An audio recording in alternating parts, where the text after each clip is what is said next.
और साथ ही ऐसी कई अनसुनी पहेलियां जो कि आपको सोचने पर मजबूर कर देगी कि आखिर इसके सेकंड पार्ट में क्या होने वाला है। इसके फर्स्ट पार्ट को देखने पर से ही पब्लिक के मन में इसके लिए बाहुबली और केजीएफ जैसी एक्सपेक्टेशंस क्रिएट हो गई। और पर्सनली मैं खुद भी चाहता हूँ कि इसका सेकंड पार्ट जल्द से जल्द रिलीज हो। और अब जब इतनी ही तारीफ हो चुकी है सनाओ विदाउट वेस्टिंग टाइम, चलिए आते हैं इस कहानी की मेन स्टोरी लाइन की तरफ। इंडिया से कोसों मील दूर जापान में एक प्रथा है जहाँ पर दूल्हा अपनी दुल्हन को महंगे सामान गिफ्ट करता है। और इनके अंदर एक इनका पौराणिक बाजा काफी ज्यादा फेमस है जो कि बनता है लाल चंदन की लकड़ी से। मगर ये लकड़ी जापान में नहीं बल्कि चाइना से इंपोर्ट करके मंगाई जाती है। लेकिन इस लकड़ी को चाइना की बॉर्डर पर लाने के लिए इसे इंडिया के मद्रास से ट्रांसपोर्ट किया जाता है। और मद्रास के सभी चेक पोस्ट से इन सभी लकड़ियों को निकालने का काम सिंडिकेट नामक एक टीम को दिया गया है जो कि शेषाचलम के जंगलों से इस लाल चंदन यानी कि महंगी लकड़ी को निकालकर जापान तक इंपोर्ट करवाते हैं। और इसी के साथ एंट्री होती है इस कहानी के लीड कैरेक्टर यानी कि पुष्पराज की, जो कि अपने ट्रक के अंदर लाल चंदन की लकड़ी को भरकर शेषाचलम के जंगलों से भाग रहा होता है। मगर उसके पीछे पुलिस पड़ी होती है। एक वक्त ऐसा आता है जब पुलिस उसका रास्ता रोक लेती है तो पुष्पा उन्हें कहता है कि 10,000 लो और पूरा गेम सुलटा दो। मगर वो लोग उसकी बात नहीं मानते और लड़ाई झगड़ा करना स्टार्ट कर देते हैं। तो वो कहता है 10 नहीं तो 20, 20 नहीं तो 30, 30 नहीं तो 40, अरे कम से कम 50 में तो मानो। मगर पुलिस वाले उसकी एक नहीं सुनते और उसे पीट पीट कर गाड़ी के अंदर डाल देते हैं। तो पुष्पा उन्हें कहता है कि 1 लाख कैसा रहेगा, तुम क्या सोच रहे हो, तुम्हारी पूरी मंडली को 1 लाख बोल रहा हूँ, हर एक जने को 1 लाख कह रहा हूँ। ये लाइन सुनते ही तो सारे पुलिस वाले अपनी गाड़ी रोक देते हैं और कहते हैं कि साहब आखिर आप हो कौन, और वैसे यहाँ जंगलों में आना कैसे हुआ। तो वो कहता है पुष्पा नाम है, याद रखने की कोई जरूरत नहीं, बस अपने काम से काम रखो। जिसके बाद कहानी शिफ्ट होती है 1 साल पीछे, जहाँ पर हम देख पाते हैं कि पुष्पा नाम का एक आदमी एक मील में काम कर रहा होता है और अपने ब्रेक टाइम में चाय को पीने के लिए अपने टांग पे टांग रख के उसके साथ पाव खा रहा होता है। और तभी वहाँ पर मील का मालिक पहुंचता है। तो मैनेजर को वो कहता है कि आखिर ये बाहर कौन है जो कि पैर पे पैर डालकर बैठा है, इसे थोड़ी तमीज सिखाओ। तो मैनेजर उसे आकर कहता है कि भाई आखिर तो मालिक के सामने इस तरीके से कैसे बैठा है, काफी गुस्सा हो रहा है वो। तो पुष्पा उन्हें कहता है कि ओए ये दायां पैर अपना है और ये बायां पैर भी अपना है, तो तेरे मालिक की लूंगी मिलाई को कुछ नहीं हो रही है। जो भी करता हूँ अपनी मेहनत की करता हूँ, अगर तुझे मेरा तरीका नहीं पसंद तो मुझे तेरी नौकरी नहीं पसंद, संभाल आज से तेरी नौकरी। वही दूर खड़ा केशव नाम के शख्स उसे देख रहा होता है और वो भी सोचता है कि मुझे भी अब अपने मालिक को बदल लेना चाहिए। और तब से वो उसके साथ हो जाता है। गाँव में पुष्पा की माँ पर कर्ज काफी ज्यादा था, इसलिए हर वक्त मुनीम आकर उसकी माँ को धमकाता था कि आखिर मेरा पैसा कब देगी, इतने महीने हो गए अभी तक तूने मेरा पैसा चुकता नहीं किया। तो पुष्पा अपनी भैंस को 5,000 में बेचकर उस मुनीम को उसके पैसे चुकाता है। और साथ ही ये भी कहता है कि जब तूने पैसे मांगे थे तो पूरे गांव के सामने जलील किया था, आज अगर तुझे पैसे मिल गए तो हर किसी के सामने जाकर तुझे बोलना पड़ेगा कि हाँ पुष्पा ने मेरे पैसे चुकता कर दिया। जाते वक्त वो मुनीम उसे कह के जाता है कि या तो तेरी अकड़ तुझे जमीन में मिला देगी या फिर इस दुनिया का राजा बना देगी। अगले दिन जब पुष्पा दिहाड़ी के लिए अपनी गाड़ी का वेट कर रहा होता है तो वहाँ पर 2 गाड़ियाँ आती है, एक 100 की एक 1000 की। तो पुष्पा केशव को पूछता है कि आखिर में डिफरेंस क्या है। तो केशव उसे बताता है कि 100 में रहोगे तो कायदे में रहोगे और अगर 1000 में रहोगे तो फायदे में रहोगे, लेकिन जान का जोखिम है। तो पुष्पा बिना कुछ सोचे समझे 1000 वाली गाड़ी में चढ़ जाता है, जहाँ पर वो गाड़ी उन्हें मद्रास के शेषाचलम जंगलों में लेकर जाती है। सबसे पहले तो वहाँ का पुजारी सभी दिहाड़ी मजदूरों की पूजा करवाता है और फिर नए काम की शुरुआत के लिए सारे दिहाड़ी मजदूर जंगल की लाल चंदन की लकड़ी को काटने लगते हैं। अब जहाँ पर अवैध काम होता है तो पुलिस तो वहाँ पर होनी थी, इसलिए वहाँ पर गोविंद नाम का पुलिस पहुंचकर सारे लीगल काम को रुकवाने की कोशिश करने वाला होता है। लेकिन पुष्पा कहता है कि हमने इतनी मेहनत करी और बिना अपना फायदा लिए नुकसान करके यहाँ से चले जाएं, ऐसा मैं होने नहीं दूंगा, अपन झुकेगा नहीं साला। गोविंद वहाँ पर आकर सबसे पूछता है कि आखिर तुमने माल कहाँ पर छुपाया। तो पुष्पा से कहता है कि भाई साहब आप माल लेने के लिए आए हो या जो मिला उसे बरामद करने के लिए आए हो, अगर अपनी जान बचाना चाहते हो तो चुपचाप यहाँ से चले जाओ, क्योंकि आपकी एक गोली चलेगी हमारे यहाँ पर 60 गोलियां चलेगी। डर के मारे गोविंद वहाँ से जाना ही सही समझता है, क्योंकि इस वक्त उसके पास में और कोई चारा भी नहीं था। और अब इस तरीके से धीरे धीरे पुष्पा उन सभी लोगों का लीडर बन चुका था। केशव भी अब उसकी बातों में आकर उसकी हाँ में हाँ मिलाता था। जब वो अपनी दिहाड़ी लेने के लिए पहुंचा तो मैनेजर उसे कहता है कि केशव तू तो अपना पैसा ले चुका है, आखिर दूसरी बार किसका पैसा लेने के लिए आया। तो केशव कहता है कि वो देख दूर पे सिंहासन में पैर पे पैर रख के जो बीड़ी भोग रहे ना एकदम शहनशाह की तरह, वो अपन का दोस्त है, नया मालिक है, तो अपन उसकी दिहाड़ी लेने के लिए आए। मैनेजर कहता है कि जा जा दे दे उसे, पर उसकी अकड़ ज्यादा दिन टिकेगी नहीं। उनकी ये बातें चली रही थी और तभी वहाँ पर गोविंद अपनी पूरी पुलिस फोर्स को लेकर पहुंच जाता है। मगर पुष्पा ये बात जानता था कि अगर आज डर गया तो समझो मर गया। वो गाड़ी के अंदर सारी लकड़ी के फट्टे डाल देता है और इस ट्रक को खुद ही चलाने लग जाता है। उसके पीछे काफी सारी पुलिस पड़ती है, लेकिन एक वक्त के बाद वो उन्हीं के सामने आकर खड़ा हो जाता है। बोलता है भाई बहुत गर्मी हो रही है, चलो लस्सी पीते पीते बात करते ना, पुलिस स्टेशन में आ जाओ। जहाँ पर पुलिस वाले उसकी खूब कुटाई करते हैं, खूब पेलते हैं और बोलते हैं कि 50 साले तूने सारी लकड़ियां यहाँ पर रखी है। पुष्पा कहता है कि अगर मैंने बताया तो मालिक मार देगा। तो वो कहता है कि मालिक कौन है? मालिक तो मैं ही है, आखिर अपन से बड़ा इस जिले के अंदर अपना मालिक और कौन हो सकता है? है। और काफी पिटाई के बावजूद भी पुष्पा अपना मुंह नहीं खोलता कि आखिर उसने लकड़ियों से भरा ट्रक कहाँ पर डाला। तभी वहाँ पर एक पुलिस वाला आता है और कहता है कि अपना मुंह ऐसे नहीं खोलेगा। वो उसको पूछता है कि आखिर बता तेरा पूरा नाम क्या है। तो वो कहता है कि मेरा नाम है पुष्पराज। तो पुलिस वाला कहता है तेरे बाप का नाम क्या है। अब यहाँ पर उसके पिता का नाम सुनकर उसे अपना एक फ्लैशबैक याद आता है, जहाँ पर वो देख पाता है कि जब अपनी माँ के साथ एक स्कूल के अंदर दाखिला लेने गया था तो उसके नाजायजपन की वजह से उसके दूसरे बड़े भाई आकर कह देते हैं कि तू तो एक नाजायज औलाद है। हमारे पिता तेरी माँ के घर पे 2-3 बार चाय पीने के आ गए, तूने तो हमारे खानदान का नाम मुलेठियों से जोड़ लिया। तेरा नाम सिर्फ पुष्पराज है, बोल तेरा क्या नाम है। तो बच्चा धीरे से बोलता है पुष्पा। जोर से बोल तेरा नाम क्या है। तो बोलता है पुष्पराज। और इतना बोलते के साथ ही उसका वो कंधा हमेशा के लिए ऊपर हो जाता है। And that is the reason पूरी मूवी के अंदर हमें पुष्पा का कंधा ऊपर दिखाया गया है। खूब सारी पिटाई धुलाई कुटाई के बावजूद भी पुष्पा उन्हें कुछ नहीं पता था। और तभी ट्रक के मालिक उसे बचाने के लिए वहाँ पर पहुँच जाते हैं। ये थी रेड्डी गैंग, जो कि 3 भाइयों के थ्रू चलाई जा रही थी। सबसे छोटा था जॉली रेड्डी, जिसका काम था सिर्फ शबाब और शराब। उसे हर वक्त अपने बिस्तर पर एक लड़की चाहिए थी। उसके बाद में था उसका बड़ा भाई जक्का रेड्डी। धंधे में सबसे तेज और होशियार वही था, क्योंकि सारा काम वही देखता था। और तीसरे नंबर पर सबसे बड़ा भाई, जो कि सबसे खूंखार था, जिसका नाम था कोंडा रेड्डी। एक दिन दुश्मन से अपना बदला लेने के चक्कर में उन्होंने जिस जीप में बम डाला, उस जीप में उनका हाथ भी चला गया, मगर बदला तो वो लेकर रहे। और यही रेड्डी गैंग शेषाचलम के जंगलों से इस लाल चंदन को जापान तक इम्पोर्ट करवाने का काम करती थी। जॉली उससे कहता है कि आखिर तूने हमारा माल कहाँ पर छुपाया है, जल्दी से हमें बता। तो पुलिस वाले भी कहते हैं कि हमने भी इससे खूब पूछा, लेकिन इसने तो कुछ बताया नहीं। तो पुष्पा कहता है कि वे पुलिस वाले साल का कितना कमाते, 60,000। तुमको बताता तो क्या मिलता है, इनको बताएंगा तो कुछ तो मिलेगा। चलो ठीक है बाबू, 5 लाख में डील डन करते हैं। तो मुझे 5 लाख दो, मैं तुम्हें बताता हूँ कि मैंने तुम्हारी लकड़ी कहाँ पर छुपा रखी है। तो जॉली कहता है वो जंगली, तेरे जैसे को मैं 5 लाख दूंगा, चल भाग ऐसे। ज्यादा बोलेगा तो तेरी लाश यहाँ पर गाड़ दूंगा। तू जानता नहीं हम कोंडा रेड्डी के आदमी है। तो पुष्पा कहता है कि अगर लकड़ी का पता मैं नहीं बताएगा तो क्या कोंडा रेड्डी आके तेरे को बताएगा। और फाइनली रेड्डी गैंग को उनकी बात माननी पड़ती है, जहाँ पर पुष्पा उन्हें लेकर जाता है उसी सुनसान जंगल के अंदर एक छोटे से कुएं के पास में, जहाँ पर वो जब अपना ट्रक लेकर जा रहा था तो पुलिस से बचने के लिए उसने अपना लकड़ी का भरा ट्रक उसी कुएं में पटक दिया। इसका शानदार दिमाग और दिलेरी को देखकर जक्का रेड्डी इसे पूरे 5 लाख दे देता है। और जब पुष्पा वापस अपने घर जाने के लिए उस वैन के अंदर बैठ रहा होता है तो जॉली उसे कहता है कि वो कहाँ पर घुस रहा है, दिहाड़ी मजदूर है तू। ये मत समझना कि गाड़ी के अंदर हमारे साथ बैठकर आया तो हमारे साथ बैठकर जाएगा भी। ये पकड़ 20 रुपए और चल निकल यहाँ से। इस बात से तो पुष्पा को काफी ज्यादा गुस्सा आ जाता है और वो केशव को पूछता है कि गाड़ी कितने की आती है। तो केशव कहता है हाँ ये डिब्बा करीब आ जाएगा 5 लाख का। तो पुष्पा कहता है कि जा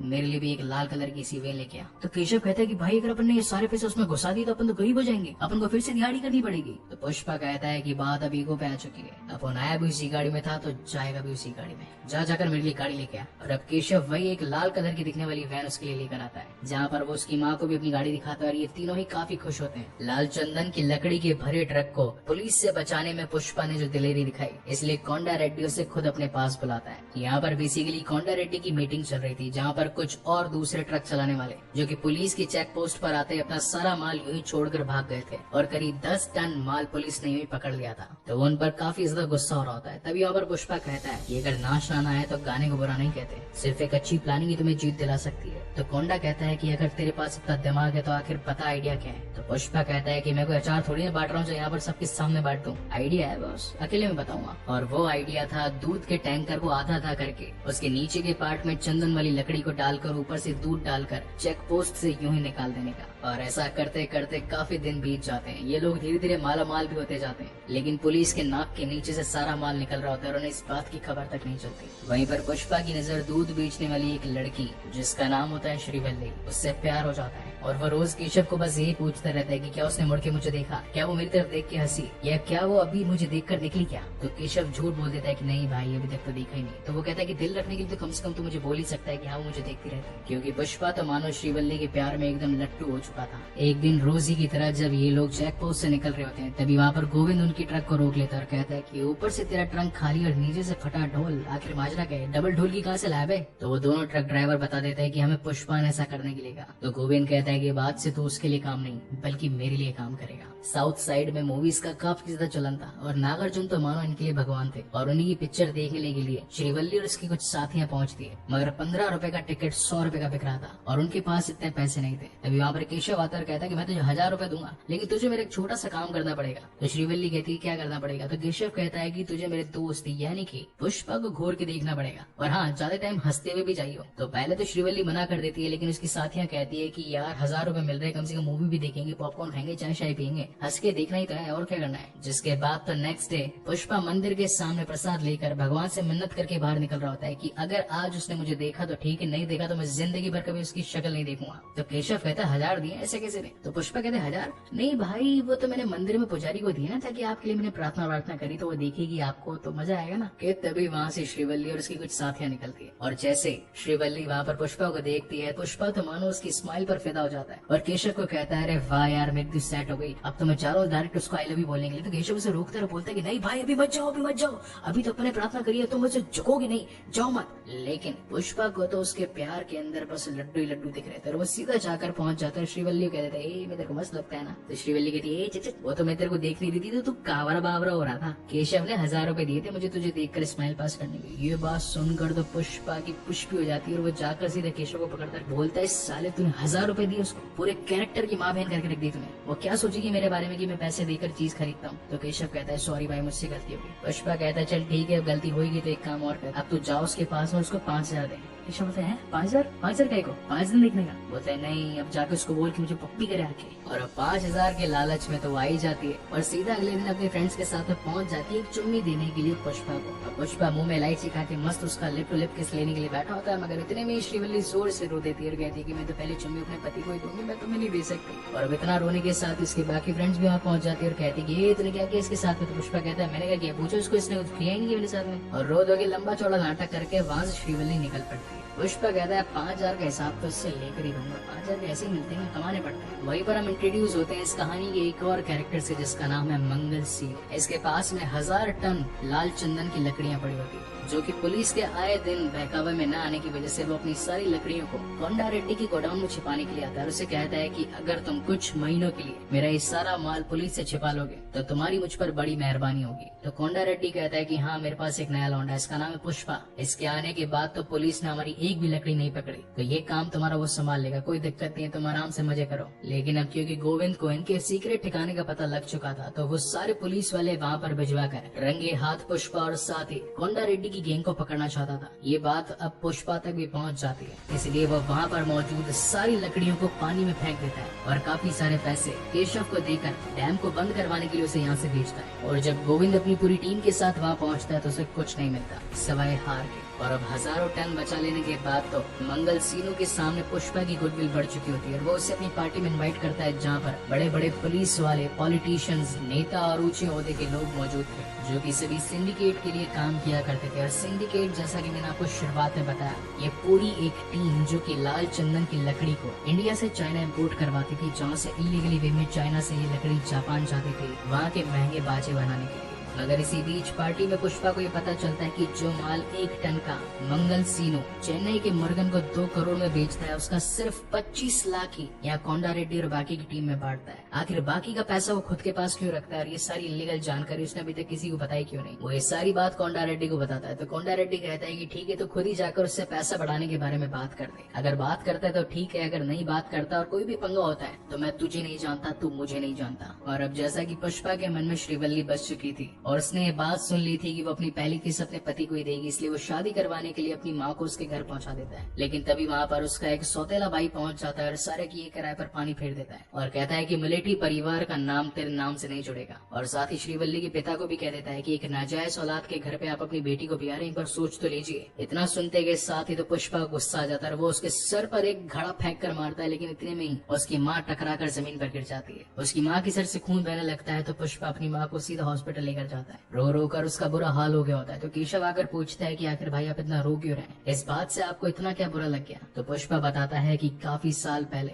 जब मेरे पिता की मौत हुई तो उनके बड़े बेटे ने हमें घर से भी बाहर निकाल दिया, घर का सारा सामान फेंक दिया और साथ ही मेरे गले के अंदर मेरे बाप का एक आखिरी लॉकेट था वो भी छीन कर ले गया। मगर मैं पुष्पा राज नाम सुन के फ्लावर समझे गया, फायर है मैं, झुकेगा नहीं साला, एक एक को देख लेगा मैं। और अगले दिन सीधा पहुंच जाता है मंगल सीनू के पास में, जो कि इस वक्त गांव रेड्डी की बच्ची ले रहा होता है। गांव रेड्डी ने उसे 25 का 50 करने के लिए बोला था, मगर वो उसे जान से मार देता है, वो भी एमएलए के सामने ऑन कॉल, और एमएलए उसका कुछ नहीं बिगाड़ पाता। फिर वो पुष्पा से पूछता है कि अगर पुष्पा तू यहाँ पर क्या कर रहा है, तो पुष्पा कहता है कि मैं भी यहाँ पे अपना 25 का 50 करने आया था, मगर यहाँ पे इतने बड़े रिस्क को देखकर तो मुझे एक खोखा करना पड़ेगा। अब से 1 टन का 1 करोड़ लेगा मैं, और अगर तू नहीं देगा तो जाकर सीधा चेन्नई में मुर्गन से डील करेगा मैं। इतना सुनते के साथ ही तो वहाँ पर मंगल सीनों के आदमी उस पर बरस पड़ते हैं, लेकिन पुष्पा भी किसी से कम खाता है, वो भी सबको पटक कर पेल देता है, एक एक को धूल मिट्टी चटा देता है और कहता है आ गया स्वाद। पुष्पा नाम सुन के फ्लावर समझे क्या, फायर है मैं, झुकेगा नहीं।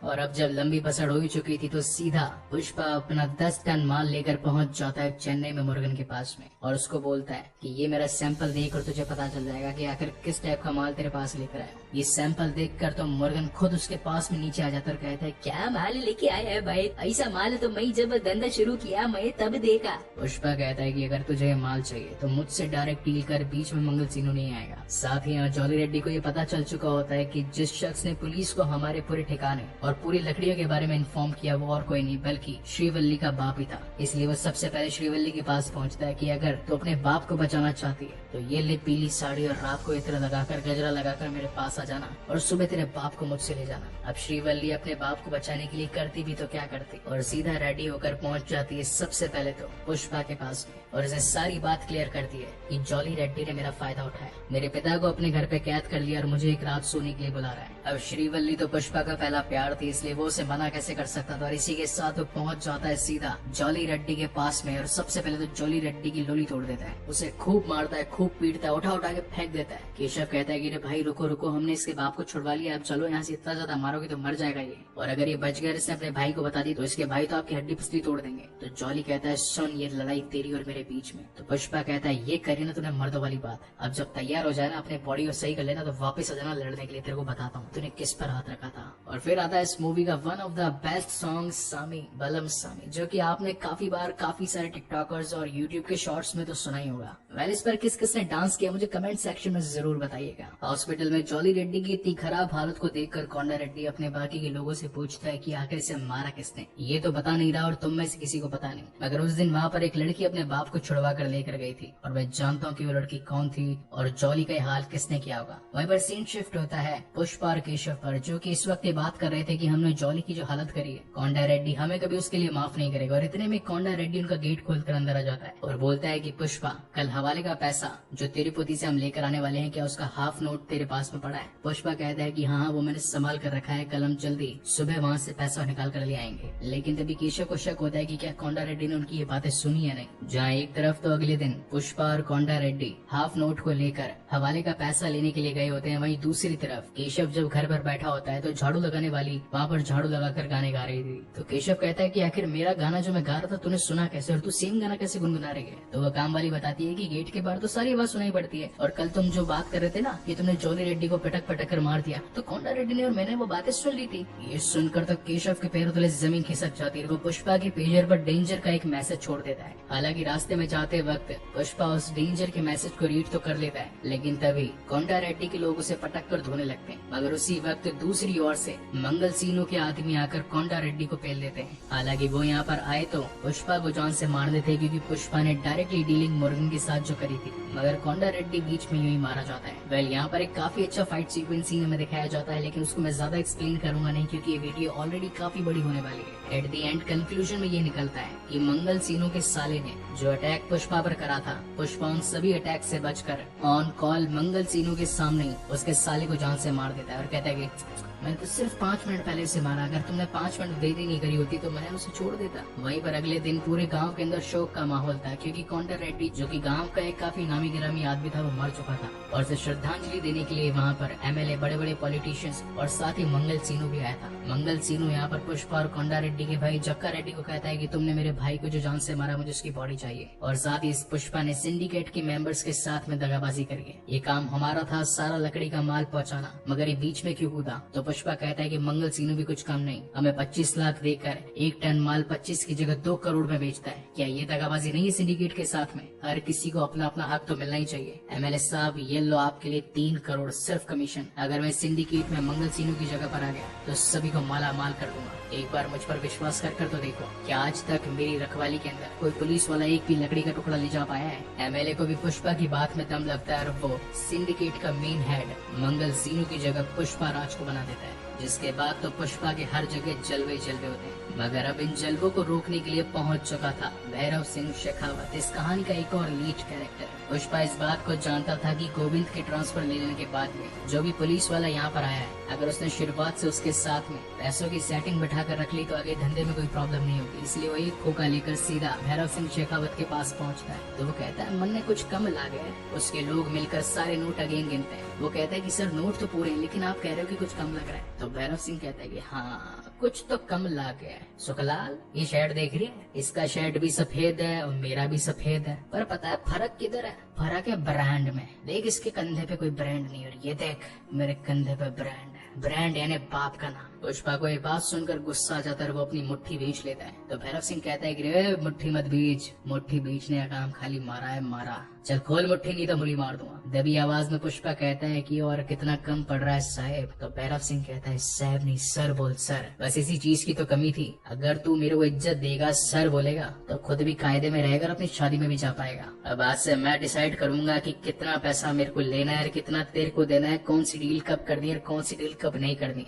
ऐसे समझ में, चल निकल यहाँ से। पुष्पा की अभी तक की जर्नी में कोई भी उसका बॉस नहीं था, लेकिन पुष्पा ने उसकी सारी बातों को हाँ कहकर माना और जब भी उसका फोन आता वो दुम दबाते हुए उसके पास पहुंचकर उसे सारा पैसा दे डालता। एक दिन जब पुष्पा की शादी श्रीवल्ली के साथ थी, उस रात वो वहाँ नहीं बल्कि भैरव सिंह शेखावत के साथ बैठकर पहाड़ पे दारू पी रहा होता है और यहाँ पर उसे हर वो बात याद दिलाता है कि किस तरीके से उसने उसे जलील किया था, उसकी माँ के नाम पर, उसकी बीवी के नाम पर और यहाँ तक कि उसके बाप के नाम पर। एंड लिटरली यहाँ पर आता है इस मूवी का one of the best scene, जहाँ पर पुष्पा अपनी बंद मुट्ठी में उसकी बंदूक को निकाल कर कहता है कि रे शेखावत भूतनी के, तेरी बंदूक में एक गोली ज्यादा है, क्योंकि जिस दिन मैंने गुस्से की मुट्ठी बंद करी थी ना, उस दिन तेरी गोली इसमें से चल जानी चाहिए थी मगर चली नहीं। तो वो गोली आज चली गई और धड़ाम से एक गोली अपने हाथ में मार देता है और अपना खून भरा हाथ अपने शर्ट के पीछे दे मारता कहता है कि तूने ब्रांड बोला था ना उस दिन मेरे को, मेरा खून जो मेरे बाप का था वो आज भी मेरी रगों में दौड़ रहा है, यही मेरा ब्रांड है। शेखावत के पैरों के नीचे से तो जमीन खिसक जाती है, उसकी चड्डी गीली हो जाती है कि आखिर पुष्पा उसके साथ कर क्या रहा है। पुष्पा उससे कहता है कि रे चल खोल तेरा शर्ट। डरते डरते शेखावत अपना शर्ट खोलता है। वो कहता है कि तू बचेगा नहीं पुष्पा, तू जानता नहीं कि तू किसके साथ क्या कर रहा है। तो पुष्पा कहता है चल इसी बात में तेरी पैंट भी खोल। उसे पूरा नंगा कर देता है और फिर खुद भी नंगा होकर उसके सामने खड़ा हो जाता है और बोलता है कि सुन, ब्रांड आदमी अपने कर्मों से होता है ना कि अपने पहनावे से। अगर आज मैं नंगा अपने घर वापस जाऊंगा ना तो 100 लोग मेरे सामने खड़े हो जाएंगे, मगर तू नंगा घर पहुंचेगा तो तेरा कुत्ता तक तुझे नहीं पहचानेगा। और जो तू बोल रहा था ना कि कितना पैसा आएगा कितना पैसा जाएगा, कौन सी डीलिंग कब होगी कब नहीं होगी, घंटा, अब बस सारा काम मैं खुद देखूंगा और तुझे एक पैसा नहीं मिलेगा। तो कहने को तो पुलिस वाला होगा मगर तेरी कोई सुनेगा तक नहीं। और वहीं अपनी गाड़ी स्टार्ट करके चड्डी में अपनी शादी के लिए निकल जाता है। वहाँ पहुँचते के साथ ही सभी लोग जो कि पुष्पा की इज्जत करते थे वो उसे कपड़े पहनाते हैं। वहीं दूसरी ओर नंगा बदन जब शेखावत अपने पुलिस स्टेशन पहुँचता है तो उसका कुत्ता तक उस पर भौंक रहा होता है, क्योंकि बिना वर्दी के तो कुत्ता तक उसे नहीं पहचानता था। अब जहाँ एक तरफ तो पुष्पा की शादी श्रीवल्ली के साथ होती है, वहीं दूसरी ओर भैरव सिंह शेखावत क्रोध की ज्वाला में चल रहा होता है। और इसी तगड़े सस्पेंस के साथ में इसका फर्स्ट पार्ट यहीं पर खत्म होता है। सो गाइस, आपको